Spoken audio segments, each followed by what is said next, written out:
Very warm welcome to everyone watching this. We hope you've been looking after yourself and each other. So today, the 10th of October 2023, is World Mental Health Day, and the overall objective and theme this year is mental health being a universal human right for everyone. So each one of us can make a contribution to ensure that people living with mental illness can live better lives and with dignity. Now, earlier this year, Buildforce proudly became an LGTB plus committed employer, and we committed to promoting this community within our industry employers to support them into long-term careers in construction. Now, with a large number of the LGTB veteran community suffering with their mental health, it is a day which is important to observe to help find ways that this can be addressed. Now, to enlighten us and to share their journey, I'm going to give a very warm welcome to Alex Merrick, the veteran communities worker in Greater London within the charity Fighting with Pride, and to her colleague Dougie Morgan, also a veterans community worker. I'd like to welcome Bernie Graham back, who leads our mental health and wellbeing programme at Buildforce. So Alex, to kick off with you, so you're a military spouse as well, is that right? You wear several hats.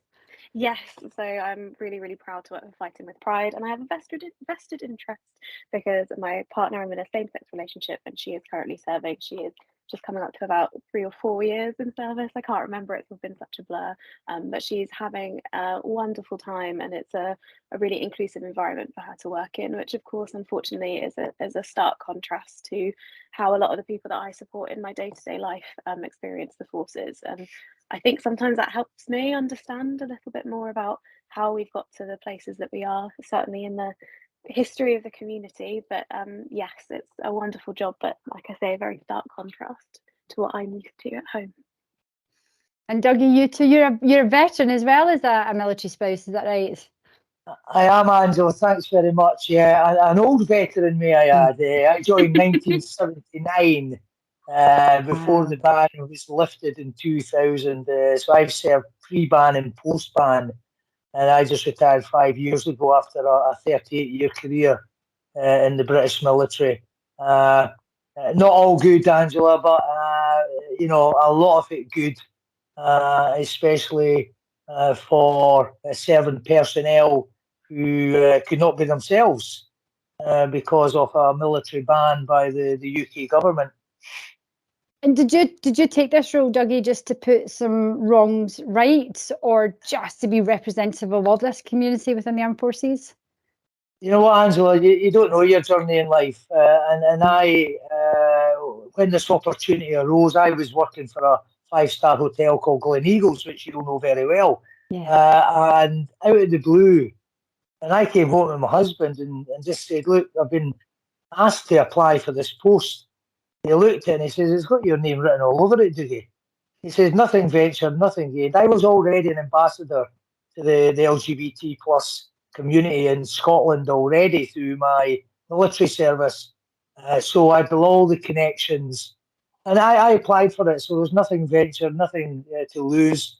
And thankfully, I got it. So even at my ripe old age, Angela, there's always, something there telling you to go for something because it's meant for you. I'm passionate about supporting not just LGBT plus veterans, but veterans alone to make sure they get the right support. And Bernie, the theme this year, inclusivity, which is something that you champion every single day. So this is quite an important year for you, just in terms of what this represents. I think it's hugely important this year, following the Etherton report, which I'm going to have to put my hands up. I was at the Royal College of Psychiatry back in April, and I met Lord Etherton. I heard him give the summary, and I was in a state of shock. I had no idea. I was completely ignorant. I appreciate discrimination and prejudice, but this was beyond anything I'd ever heard before. And it just suddenly, I went back to Angela and I said, we really, really do have to prepare, work, be involved in this and support. And, we reached out really to Fighting with Pride because it's so important. I agree with something Dougie just said. It's just about human rights across the board. It's about, you know, whatever gender, whatever sexual orientation, you know, whatever.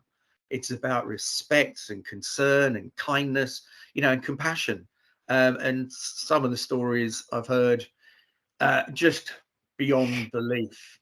And I just want to say good on you, because I know you were very involved in getting the Etherton report together. And I read one piece, I've got it here. It was one of your publications after the report was due about Northumbria University, where they identified 86% of people from the community were struggling with their mental health as a result of the treatment. Now, I was aware that generally speaking, with the LGBTQ plus community, incidence of mental health issues is significantly higher. But that one, I mean, was a shock, but also to be expected given the treatment people had had. Can you tell us sort of a little bit more about your role in that and that whole area? To be honest, a lot of the time people, certainly in the time and the space during the call for evidence, when we were asking people to step forward, this was generally the first time a lot of people had spoken about what happened to them, or even, for want of a better phrase, acknowledged what happened to them. A lot of people left and paused their life at the gates when they were, for want of a better phrase, and we colloquially use the term, chucked out. Many people's lives stopped, and we're meeting people who joined as children, basically boy soldiers. We've got one who literally was a boy soldier, and they're much older now and haven't been able to move on because they haven't had an opportunity to speak about it. So it was less veterans coming to us in what we necessarily call within the sector active crisis, and more of a case of the majority of our veterans came to us to share their story because they wanted to be a part of this report. They wanted to be acknowledged after all these years, but in doing so, it triggered something that they didn't even know could be triggered. And so what we've had to deal with is quite a lot of, deal is not the best choice, but what we've had to help manage and help support them with is the fact that their mental health is a lot more complex than even they anticipated it to be, and there's a lot of things that are pushed down which are coming to the surface now that they didn't think were there. And of course, you've got to mix that in with the trauma and the shame that was entrenched around them for years in not accessing help that they're entitled to. So we've done a huge amount of work, I think it's fair to say, Dougie, as a team, to ensure that spaces like yours, if you're coming to Build Force and then you're going to Burnley for some extra support, that there is a level of understanding about what happened during the ban. Because the last thing that our community were told was that you weren't welcome. You weren't welcome to anything that was affiliated with the armed forces community at all. So of course, when you've got wonderful schemes, certainly in England, I know it doesn't apply in Scotland, Dougie, but like Up Courage, and then some more nationally like Combat Straths, Walking with the Wounded, the last thing you were told was that you weren't allowed to go there regardless of how bad things got. And so it's an acknowledgement that there's things happening underneath that potentially you could need more support than you first thought with, but also that there is also more places than you think ready to welcome you and include you. And a lot of this journey has been rebuilding trust between the organisations and our community. And that's why it's so important to speak so openly about mental health. And I've had a mental health journey myself, and it takes practice, and it takes a movement of your mindset to realise that people do want to listen to you, and people do want to know, and there's help out there, and nothing ever good comes from keeping it in. So we try, even if we're getting what we perceive to be on the outside the most stable, potentially even successful person coming forward and saying, actually, this happened to me 30 years ago, but I'm fine. Or you check in with them 2 weeks after they typed up their story and submitted it to the report, and perhaps they're really not. And it's about encouraging them to keep talking and to use a community that we've built, and also acceptance on our part, right? We're a service provider, Build Force and Fighting with Pride, and understanding that we might not be the people that they want to talk to, and they might want to talk to a peer or someone that's gone through the same thing, or they might want to talk to someone completely different. And it's about making that journey of support as easy as possible for the person so that they feel empowered to go and get the help that they need. Yeah, Bernie, I've got to reiterate what Alex says there. She mentioned one word, which I think is very, very important, is trust. Okay, as I said, or I've alluded to, I served pre-ban and post-ban as a gay man, but a not out gay man. I witnessed some of these veterans, the way they were treated, in the late 70s and early 80s for being homosexual. We must get this into context, though, right? The UK government lifted this ban in 1967. And a lot of people don't know that World War II, they lifted the ban on LGBT plus soldiers serving so they could go to war. And as soon as the war was finished, they brought the ban back in again. So some of these veterans have lived in a tinderbox for 40, 50 years with no support. And all of a sudden, Fighting with Pride rises from the phoenix. That's the way I do. We've rose from the phoenix, okay? And we're all of a sudden, they're reliving their lives from 40 to 50 years ago, which is very traumatic, traumatized, clinically, physically, mentally injured. They've had no support because they couldn't trust anyone. No one even believed that they were veterans because they didn't have any service documents. They never were allowed to wear a veterans badge. They didn't want people to know that they were kicked out, dishonourably discharged of the military. And you're right, Bernie, the figure you say is 86%. But what about the 65% said it affected their employment and their careers? So they couldn't get jobs because the employer would ask them for references. They didn't have any references. No. I spoke recently to 2 nurses who were fully qualified serving in the military, and they have never touched or used one of their qualifications since they were thrown out, which I find is really, really, really damaging. So having a collaboration with Billforce, Angela and Bernie, I think is extremely, extremely helpful.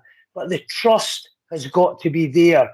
As an employer, Billforce, they've got veterans from a minority community like the LGBT plus community need to see a visible sign that Billforce is an all-inclusive, all-welcoming employer.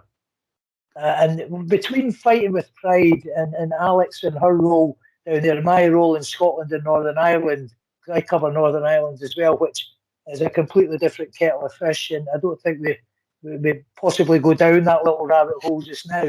But it's very important that the devolved governments understand that employers must understand the needs and the wants of these veterans. No, I think, going back to that trust thing, and I can give a personal assurance, I think Angela would only echo this, is that where Billforce are, it is a place of trust, and that we are there to support. Alex knows a little bit about my background, and I come from a community that shared the horrors of the Holocaust with the gay community. I had an experience at Dachau concentration camp, where I was looking at the major memorial to the people that died or murdered in Dachau. And the memorial, I don't know if you've ever seen it, has the different emblems that people had to wear on the stuff, on the clothes. Yeah, the triangle. And I was looking at this memorial, and I was there with someone else, and we were looking, we could not find a pink triangle. So we went and asked about it, and someone was there who knew about the gay history of the Holocaust, and they said, well, that memorial was put together in 1965, and homosexuality wasn't legalized in Germany until 68. And so the local population refused, or adamant they wouldn't have a representation of the gay population or community on that memorial. I just thought, after the horrors, even that time on, this was still going on. It was still going on. But they're added, I don't know, this was pre-COVID, there was talk about adding a new memorial to really actually address this, not suddenly stick a pink triangle on there and say, yeah, we're all sorted. No, there was going to be an interpretive panel explaining why it wasn't there. So if you like, there's an empathy. It's a different experience, but it's similar at the same time. It's very hard. You've spoken about trauma, sitting on things for 40 years. Unbelievable, because they can eat through you, if you like, and physically impact on you. A lot of people do have to bury and archive traumatic experiences, and they kind of think they're surviving through it, and some are holding on for dear life, maybe masking it with alcohol and other drugs or whatever, or they just reach a point where it will just come out on its own. And if there's not support and some kind of control for them to help with that process, it can be absolutely devastating. It really can be. So I think we've had so, as you were saying, Barry, we've had so much. So we have these really strong links with organisations that can help, and there's only so many times you can refer people over to professional support. But what I think, and I think Dougie will agree with me, what we've often found most effective, even before we've even got to a place of referring into a professional service, is a sudden realisation that there is a whole community of people who fully understand exactly what they went through, because they spent years of their life thinking, I literally have a veteran on my books who he never ever knew there was anybody else that was thrown out under the ban. He thought he was the only one and there was nobody out there. And it's been transformative in the last 9 months to see him start to attend events and realise there is a whole community of people that not only understands what he went through, but went through it themselves, and so can totally empathise. And sometimes before we get all down the route of, you know, more professional structured support and looking at your coping mechanisms and looking at how you're going to long-term manage, everybody needs a management plan for their mental health, regardless of whether you've been diagnosed with something or not. But before you even look at that, you look at the importance of community, and that's been our huge goal of Fighting with Pride. Even if we got no veterans into any other scheme, the whole idea was to try and pull some people out of this isolation, which contributes to poor mental health. We know that not speaking to people and being isolated from a wider community, whether that would be an LGBT plus community or a local community as a whole, contributes to poor mental health. And so the biggest thing we've seen is about getting out there. And when we're working with Build Force, we're thinking about the fact that, you know, we could all very well be helping a veteran that has never been into the workplace after leaving service, and how transformative that can be to be in a place where you have something to do each day, and also you've got colleagues and an employer that look after you. And I know that if you're working with Build Force, you're working with really good employers who don't just want to see you do complete the work. They're looking after you holistically. And I think the focus for me always with mental health, whether that be in my personal life or my professional life, the priority is getting you out there to speak to someone who understands and to try and find a community, to be there when your mechanisms don't work. And that's something that I'm very big on.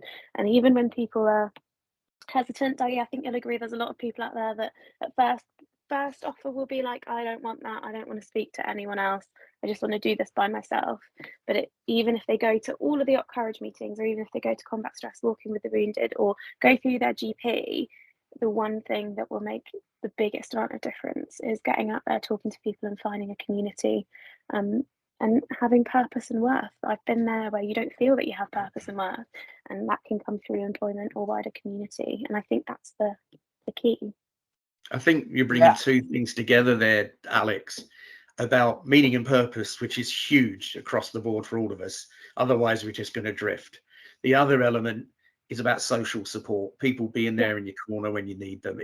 To me, they're crucial elements of our well-being, and even take on even more of a power, you know, if you're struggling with your mental health for whatever reason. Sorry, Doug, sorry.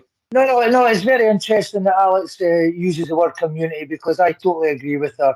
However, I'm going to go back to the way I recognise people. So I use, excuse the pun, Ben, I use the triangle, okay? Yeah. I use the triangle, okay? Yeah. I'm just recently back from Israel. Graham and I went on a cruise, and the only reason we went on the cruise is to visit Israel. I was there, I'd been to Palestine, I was wearing a T-shirt with a love heart. It was a brushed love heart. I brush it down, it goes pure red. I brush it up, it goes LGBT rainbow colours. I was very aware that going into the Muslim sector of New Jerusalem, they would not accept me with my rainbow, so I had to brush it down to the red. Okay, I was very aware when I went into the synagogue, I wore my prayer cap. I was very conscious of the different religions. So I am well aware of all encompassing people to be able to trust anyone with LGBT plus and mental health. We mentioned coping techniques, which is very interesting, Alex, because 15 years ago, my coping technique was alcohol. Before I met my husband, Graham, I was an alcoholic. As I alluded to, I was suicidal. And I've learned my coping technique is to speak about my journey. No one else can talk about my journey because they've not walked in the shoes that I wear.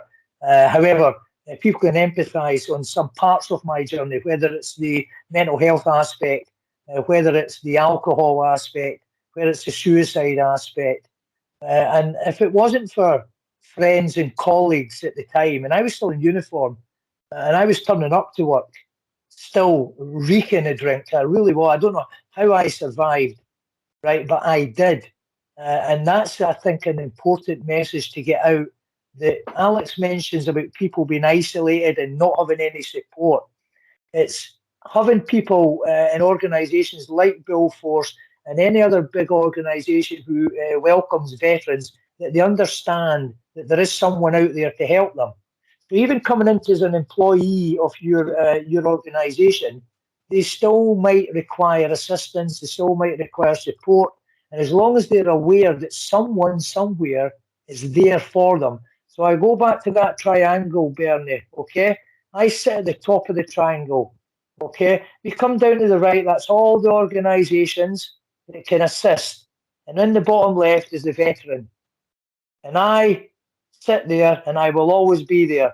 And no matter where the veteran goes with these organisations at the bottom of the base of the triangle, they always know that they can come back to me and the organisation can come back to me. As Alex says, there is so much support out there for veterans. It's how do we connect with them and how do we communicate with them to let them know their support. That's vital and important for an organisation like Billforce. How do you know you're getting a veteran? How do you know you're employing veterans? The way I interpreted your question there, Dougie, was how do you know they're a veteran? How do you know they're LGBTQ plus? Have you built that trust with them so that they can come to you? And it's a brilliant point, and it's almost thrown it back at you. How do we demonstrate that we can be trusted and that we do have their intentions at the heart of everything that we do? Is it advertising it through case studies? Is it more chats like this out there in ether? What we don't want is a show pony. So you've got that one token person and that poor sod's kind of just pushed out there constantly on LinkedIn and social media. That's not fair either. No. If I can chip in, I'm very, very big on this and very big on comms, social media, anything like that. So I think Dougie will agree, as somebody that's in the LGBT plus community, we can spot in under 3 seconds whether there's inclusive imagery on anything. And that doesn't just go for the LGBT plus community, that goes for other minorities across the board when you're looking at how inclusive and welcoming you are. So our advice as Fighting with Pride is just to use consistently inclusive messaging, whether that be imagery or you tend to err on the side of caution and use gender neutral language if you're unsure of something, but also by asking questions when you are unsure. The worst thing that you can do as individuals and as an organisation is make assumptions or over apologise when you get it wrong. It's about taking correction with grace, and I think Dougie will agree with that. And that's just general advice for life. We should all take correction with grace, I think. But inclusive imagery is one of the biggest things that you can do. It's just demonstrable. It becomes less token. It becomes less of a token when you don't just do it on Pride Month. When you don't just do it because you've got one member of staff, when you don't just do it because something's in the news and you feel like you have to. If you're using consistent messaging the whole year round in everything you do, if you're making sure that you're using a wide range of people, that is going to reflect the veterans community in 10 years' time, because it's going to look a hell of a lot different than it did 10 years ago in 10 years' time. But the more inclusive that you are just in your everyday practice, you could even it's a controversial subject at the moment, but pronouns in email signatures, it's really important, because even if you're using a pronoun that you believe matches your appearance and believe matches your output, it creates a safe space for people to be themselves. And if you're using inclusive imagery, I guarantee that the LGBT plus community will spot it from a mile off. Okay. And this is what we say to every organisation that comes to us and say, it says exactly the same thing. Please, how can you help us? How can we show that we are inclusive and diverse, but without it becoming showboating and without it becoming tokenistic? Obviously, one of the biggest things you've done is sign up to our Pride and Veterans Standard, which is an accreditation service, and that is provides resources and training, but also beacons out to everyone, wider community, employers, other organisations, that you're a safe place to go to if you're an LGBT plus veteran. But as part of that, and I would say this to anyone that approached me or the charity, it's about inclusive messaging, inclusive imagery, and making sure that in your everyday practice you're making sure you're using things like gender neutral language. You're not making any assumptions, and you're not talking in sweeping generalizations, because it can alienate people. And if we're talking about it in the context of mental health, the last thing you want to do is inadvertently cut a world off or cut a social channel off because you've accidentally used a sweeping generalization that actually makes a huge amount of difference to someone. It's hard, and it takes practice, and it takes practice for people within the community as well. Me and Dougie, we always get it wrong, but like I say, it's about taking correction. Absolutely, Alex. And I tell people, listen, please say what your mind is wanting you to say, and I'll tell you if it's right or whether it's wrong. I was presenting to the Chaplain General this morning, and 25 ministers of all faith, and to begin with, they were silent because they're frightened to say something that's going to. I said, look, just say what you want. And you know what? They get it in the end. And I use unconscious bias as well quite a lot. I really do. Okay. And body language is probably 90% of how I gauge someone, whether they are token gesturing the LGBT plus community or they really are interested. Role models is another great one to use. LGBT plus initiatives. I get what you're saying, Angela, about the I'll use Santander as an example. They only have the rainbow signs during Pride Month in June. CITY, all these huge, all-inclusive companies, inverted commas, are only come out in June. You know what I mean? Up in Scotland, we've got an LGBT plus mark. It's a symbol, just a sign. It's about that big. I've got my golf club. I've got that. They've signed up for it. My husband's hairdresser's got it in his front window, and that's just a tiny wee visible sign. So anyone walking past who wants to go and join the golf club or go and get a haircut,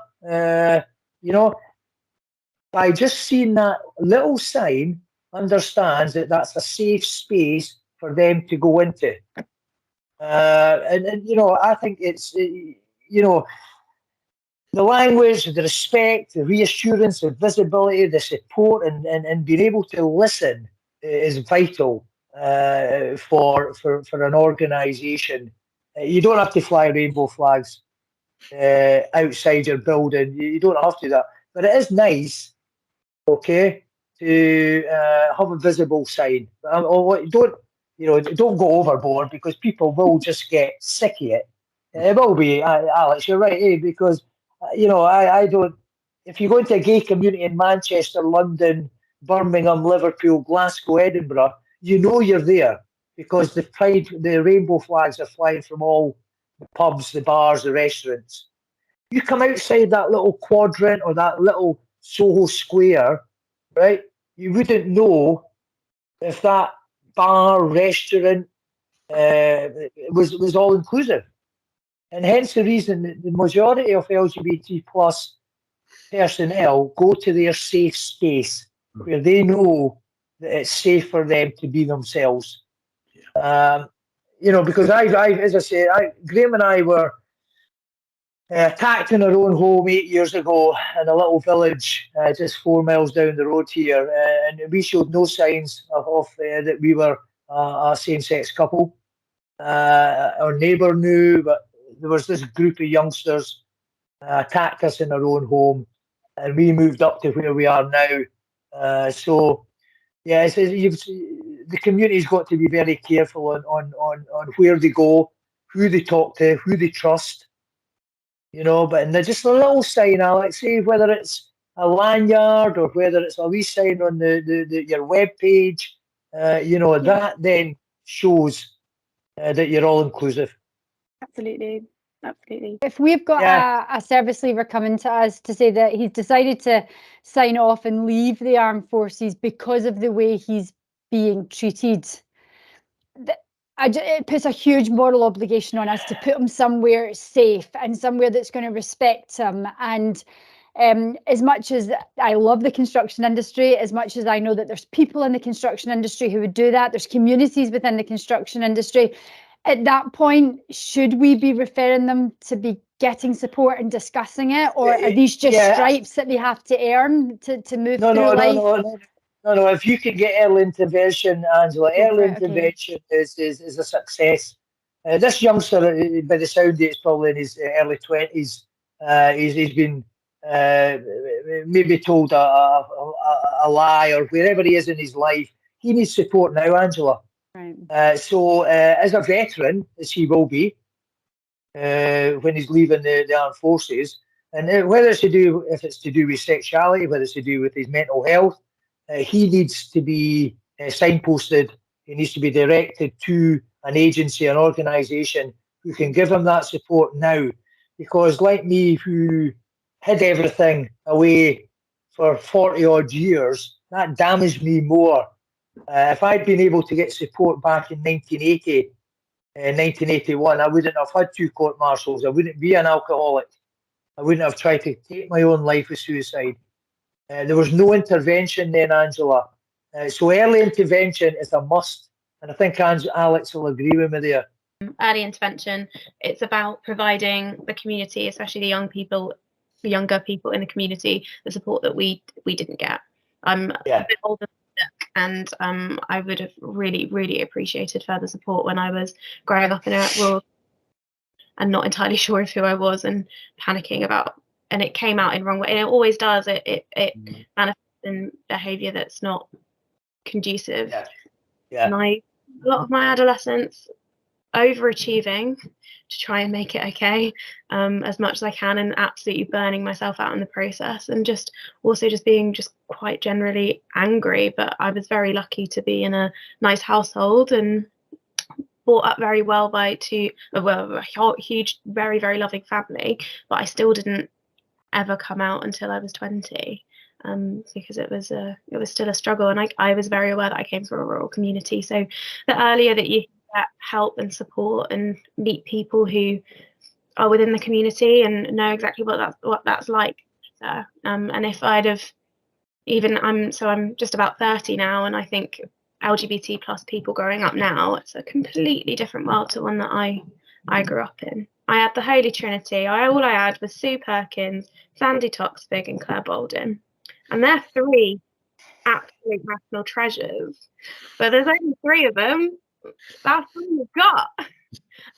We had, I think, Bernie, we had Dame Edna, we had John Inman from John Inman, and we probably had, I always said Dick Emery. Dick Emery, yeah. So that was our. There was no role models, Angela. That's why I mentioned role models earlier on. You know, today's generation, X generation or Y generation, what they are, you know, just stuff to go. And so we had no social media, obviously. We had no mobile phones. We had nothing. You know what I mean? So having role models within your organisation as well. Huge. Just go quickly back. I'm aware of time, Angela, but go quickly back to that original question that you asked me. If there's anyone leaving the armed forces who is needing support, and even if they're not from the LGBT plus community, right? You've met me, Bernie knows me, knows Alex, okay? Even give them our email address or contact details. And if it's not because of their LGBT plus, if it's because of something else, we will guide them as well. If you need extra support, because I say to people, and I always get a row off Craig and Caroline, because although my primary role is to support LGBT plus veterans, their families and serving personnel, I'll support any veteran. Okay, because I know what it's like not to, like Alex, I know what it's like not to have support when you become a veteran or even when you're serving. So yeah, please do use us. Thank you so Oh, much. seriously. Yeah, and Alex will agree with me. Yeah. We have, I refer on to people, but to have you there as well, so valuable for us. So thank you ever so much. I think are we running out of time, Angela? Yeah, so a heartfelt thank you to Alex, Dougie and Bernie for sharing their experiences today. It's been an honour, Alex and Dougie, chatting to you both, so thank you very much. With the theme of this year being mental health being a universal right for everyone, we must be truly respect the experiences and journeys of everyone. Life is difficult enough at times, and we must be both kind, non-judgmental and supportive of everyone, and do more to build the trust that Dougie mentioned. We are proudly an LGBT plus committed employer, and we vowed to do more. So Billforce, do invest heavily in our mental health programme, because we will all struggle at points in our life. So help us out there, and people do care. Now, if you need our help or you want to chat, then please get in touch with Billforce, or we can share the details of Dougie and Alex today. If you want to share your own experiences with them, we can arrange that for you. But thank you to our speakers today. Best wishes to you all, and look after yourself.